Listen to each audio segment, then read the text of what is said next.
All right.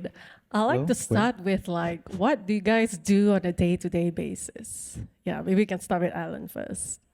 I am the CEO of Orfium Japan. Orfium is a company that works with music companies, record labels, publishers, societies, and the people that they represent, who are performers, artists, songwriters, composers. And we have technology that helps manage music rights across all platforms. And by tracking the use of their music, it results in better monetization. Amazing. And how? Hi, my name is Hao. It's really great to be here. Quite exciting. The light is quite bright. I can see everyone. Yeah, it's quite bright. So I'm Hao Zhang from Tencent Music. My role in Tencent Music is basically acting as the head of for content partnership and licensing. I'm majorly taking care of American territories, Europe, and Southeast Asia. So our roles in our company is basically acting as a bridge between labels and distribution partners and our platforms. So that's me, yeah. Amazing. So I'm going to start into the first question. I mean, this is just going to reveal our age. Like back then, I used to consume music on MySpace. You can just like directly message the artists and so forth. So with so many options available right now, like how are people consuming music? Alan? Yeah, since I'm based in Japan, I have to talk about CDs because, as everybody knows, Japan is the last physical market for music in Japan. It's still, so CDs technically still sell, even though that's very misleading because the people who buy CDs are just a small sliver of the population, usually super fans of idols, and they end up buying multiple copies of a CD because they're either a collectible or some kind of currency to get them access to an event, for instance. But all the reports, IFPI, RIAJ, show that digital music consumption is increasing. I think that's becoming the most preferred way of consuming music for most people. But just professionally, what I'm most interested in is kind of this intersection of UGC and music, influencers and copyrighted works of music, because that's what I do. The influencers are, they're the modern day curators of music, music supervisors.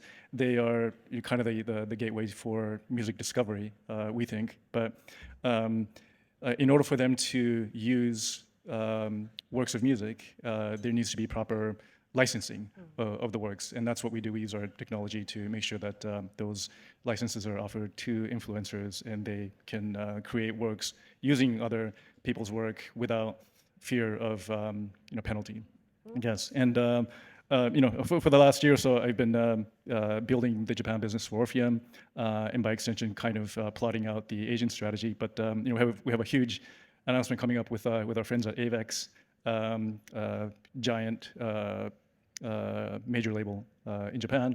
We're going to be announcing for us the first deal of its kind for us with any Asian company. Big news. Can't reveal all the details yet, but more details coming soon in the next few days. Amazing, and early congrats to you on that basis. So, talking about influencers and so forth, how can artists and influencers stand out and earn trust when everyone is a content creator? How? Yeah, so well, it's a very difficult question. Of course, like you can see that hundreds of thousands of new tracks are uploaded to our platform every day, like in different genres, different types of music, different countries. I take care of like Western content specifically, so there are lots of content. And how do you stand out? But I think like I know Alan is taking care of the like influencer businesses. I think musicians are quite different from influencers, right? Influencers, you can pull up shenanigans, you can like have all those like magic tricks to attract all those like audiences. But for musicians, they're quite different. Like I think at the end of the day, the core of a musician is to bring good music. You have to stick to the the genre that you're doing. You have to like make great music. You have to have interaction with fans. So always like the good music is the key. And then like you cannot discuss how to stand out in this industry without talking about TikTok. without talking about those social medias in China, especially in China. We have all those options, Xiaohongshu, TikTok, and all those options. And the attention from those audiences are quite limited. How do you win them? So I think musicians right now, if you want to stand out from all those thousands of, hundreds of thousands of tracks, firstly you have to be an agency of marketing for yourself. You have to think of ways how to attract users. For example, our platforms, we provide the chances for those musicians to interact with their fans in their comment section. Whenever you release a new track, you can talk to your fans. You can find ways to talk to the fans and maybe like recommend your songs and put them on a social media. So I think right now, in nowadays musicians, if you really want to make it, you have to interact with fans. You have to be very clear what the options of social media is out there. And I think that's the key of standing out in tons of music nowadays. Yeah. Alan, would you like to add to that? Yeah, sure. My current company, Orfium Japan, came out of an acquisition, Orfium acquiring a company called Breaker that I started in 2013. We were, for about a decade, influencer management company, managed a lot of YouTubers. And every day, our YouTubers would tell us, what was on brand for them, what made them authentic, what kind of work they didn't want to do. For instance, for one YouTuber, it might be authentic to not do any branded work, not to do any like corporate tie-ins. Or for another influencer, it might be just, I'm going to do all the weird things that I see in Japan, like cat cafes and raccoon cafes and love hotels and stuff.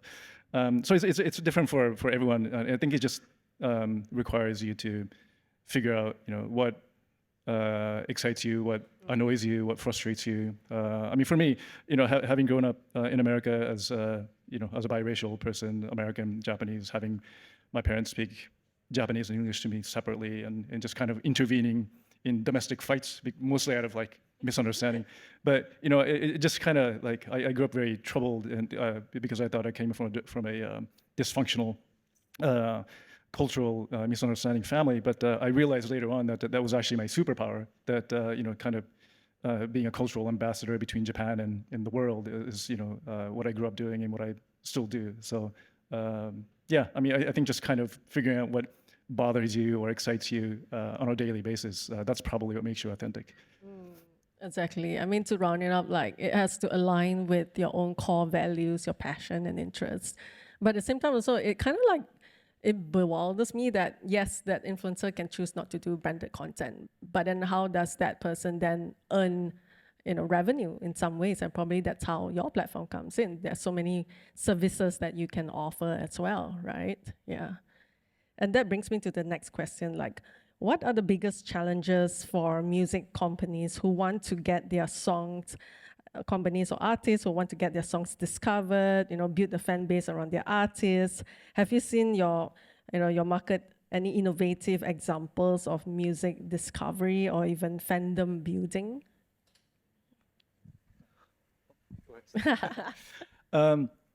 Yeah, I think the biggest challenge is that there's just so many platforms with music, and there's just so much music on every platform. There's just a glut of content, and you're not just competing with the latest releases, you're competing with every recorded piece of music in history, past and present. So cutting through the noise, getting the attention of a potential listener is just getting harder and harder. And I think that's why I think one easy way, easier, I suppose, is to work with influencers, just because they are, like I said, the curators of music and music supervisors of today. And they have a more personal relationship with the music fan. And when you personalize recommendations, you tend to get through. So I think that's one. The other is, in Japan, there's been a long history of fan clubs.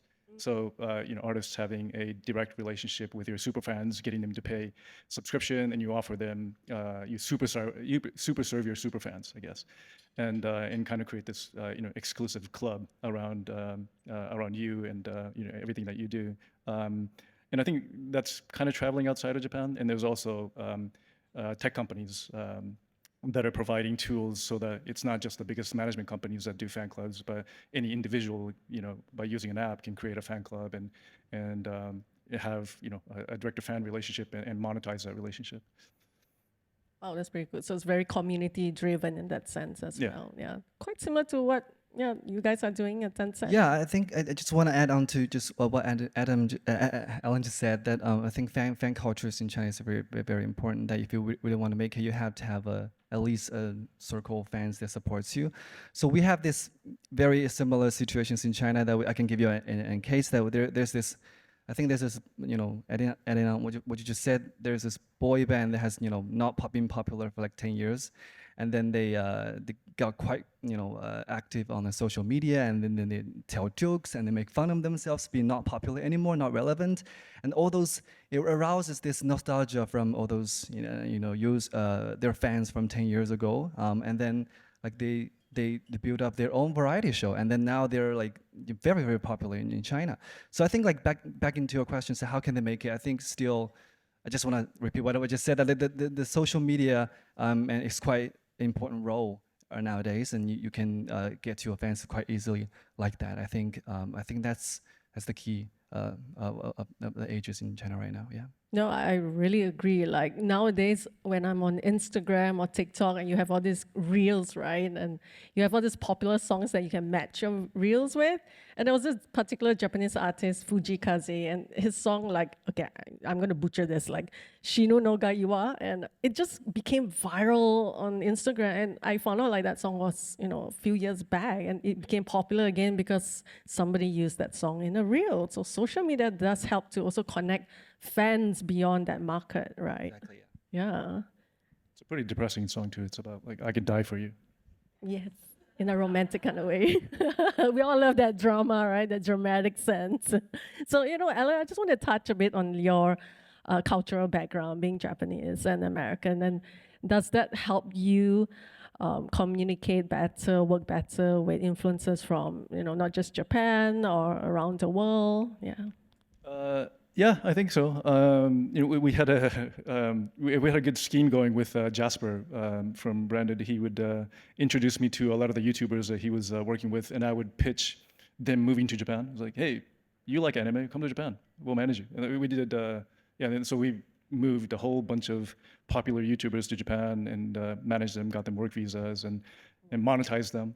But yeah, I think for them, most of them had never lived in Japan, didn't speak Japanese, and they had complete outsiders to Japan. And I'm both native and foreign. So yeah, I think me and also my team are all kind of uniquely un-Japanese. So I think we were able to, by being a fusion, kind of a next gen Japanese person, I think we were able to be the bridge, I guess.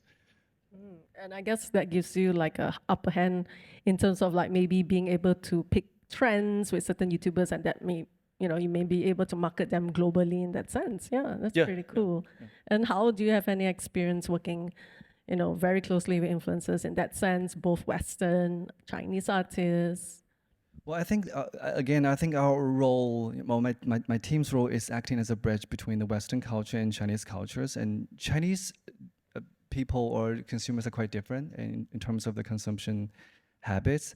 Well, I don't know if you know about this, like more than 80% of users don't proactively listen to any foreign content. They might like be, listen to some like TikTok, Western hits, but they don't went on our platforms to search for Western tracks. So that's where our roles came in.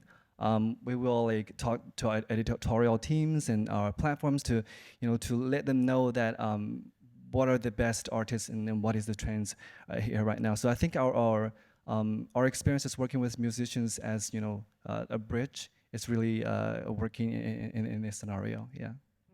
Amazing. And does your platform provide any like direct monetization channels for artists or even influencers to make a sale? Like you mentioned, the community driven, you can maybe like get an artist to record a message, send to a fan and things like that. Do you guys do things like this?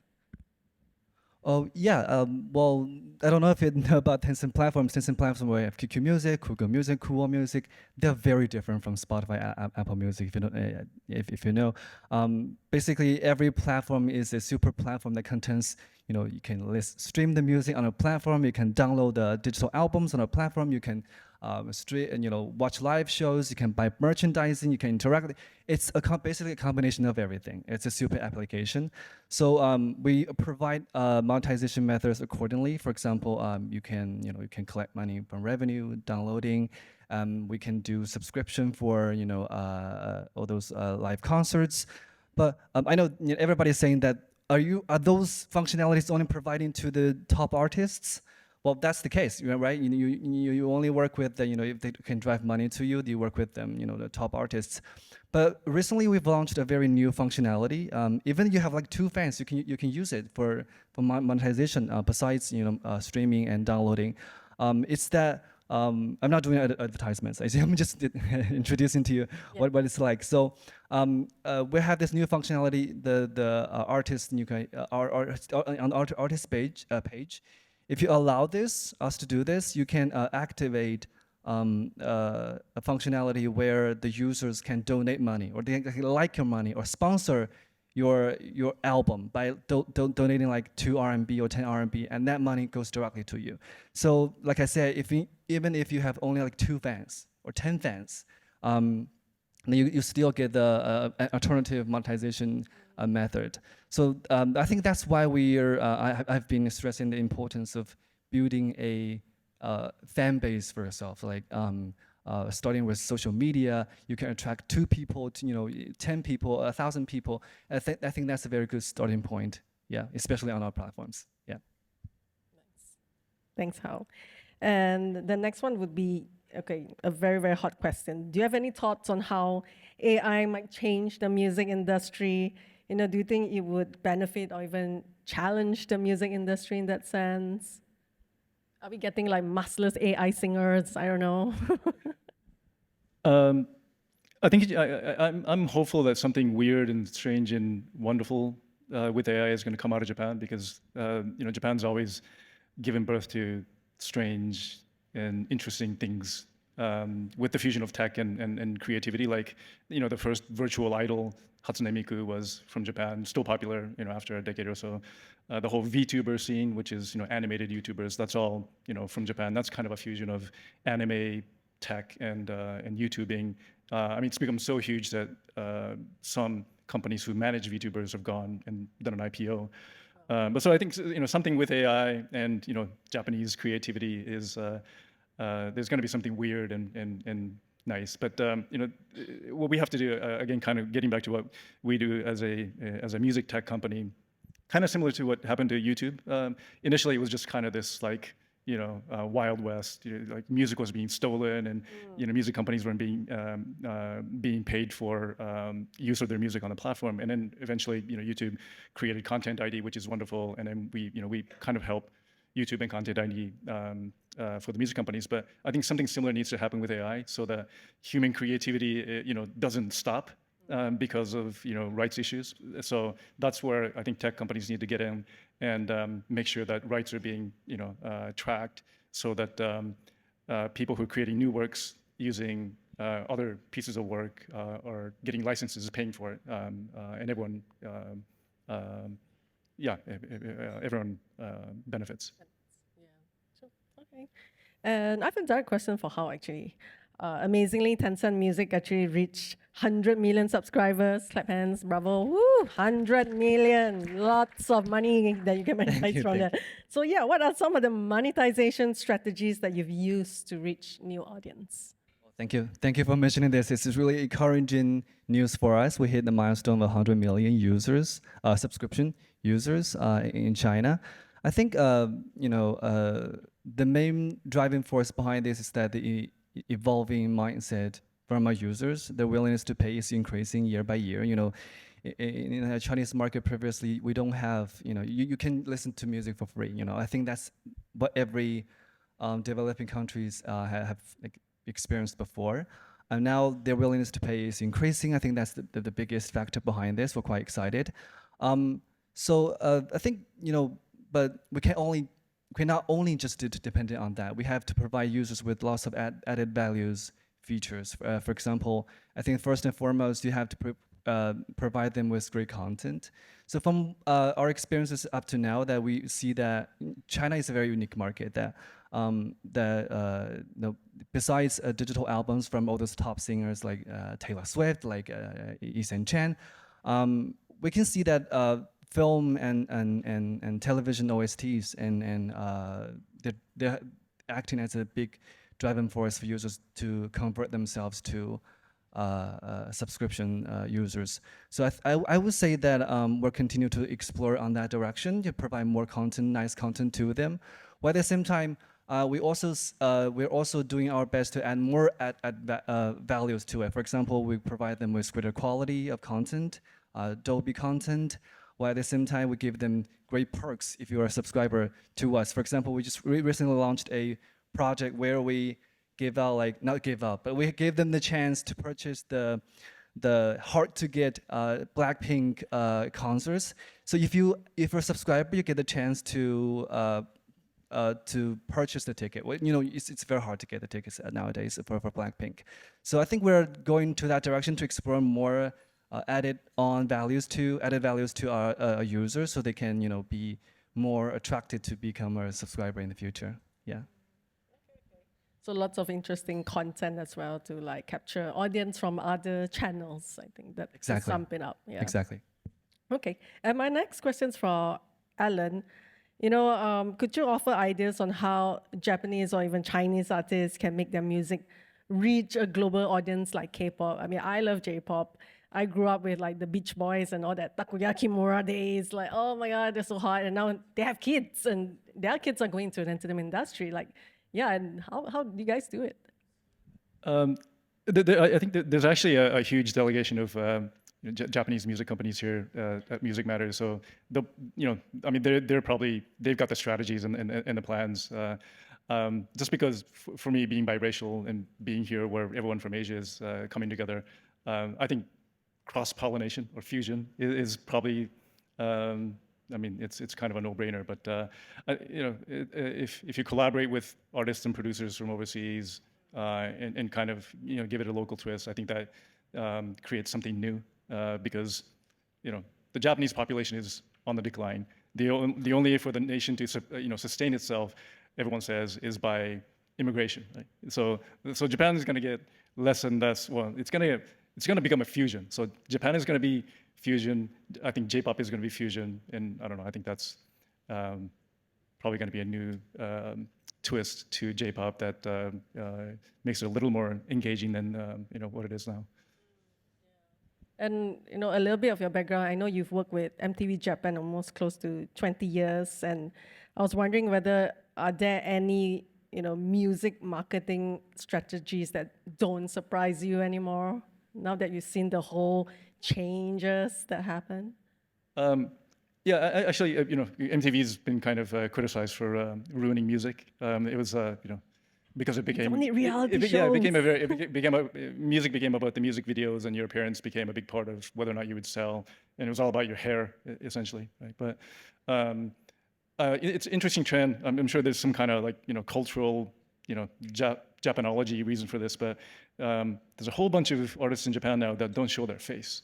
Right? So there are people who wear masks or disguise, or who just don't reveal their face in their artwork. Or, they give concerts, but they're it's dimly lit, so you don't even know what they look like. And I think this kind of maybe goes back to authenticity, and maybe by not relying on your appearance and not even revealing your looks, you're all about your music, and you have this more direct communication with your fans. And I mean, there's a whole bunch of artists like that who are extremely popular and have a very, very rabid fan base. So that's something I wouldn't have been able to predict.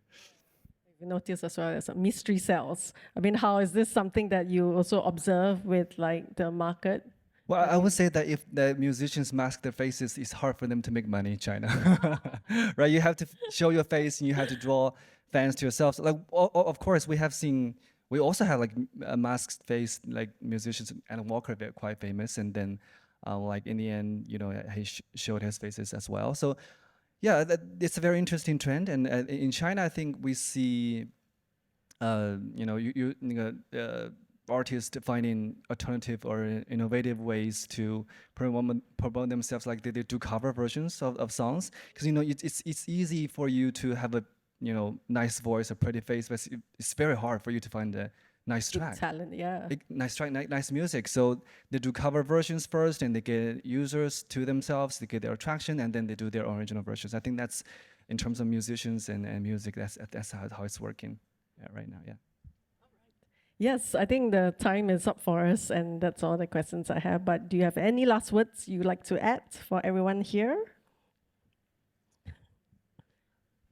For me, I think, well, Tencent Music is only available in China. That's that's a pity. But we also have Jukes under us. So I have seen lots of partners here. So if you have any questions, or you can talk to me and my team after this. I'm looking forward to it. Thank you. All right. All right. That's it. Thank you so much for Hao and Alan for being here. Thank you. Thank you all for being such a great crowd.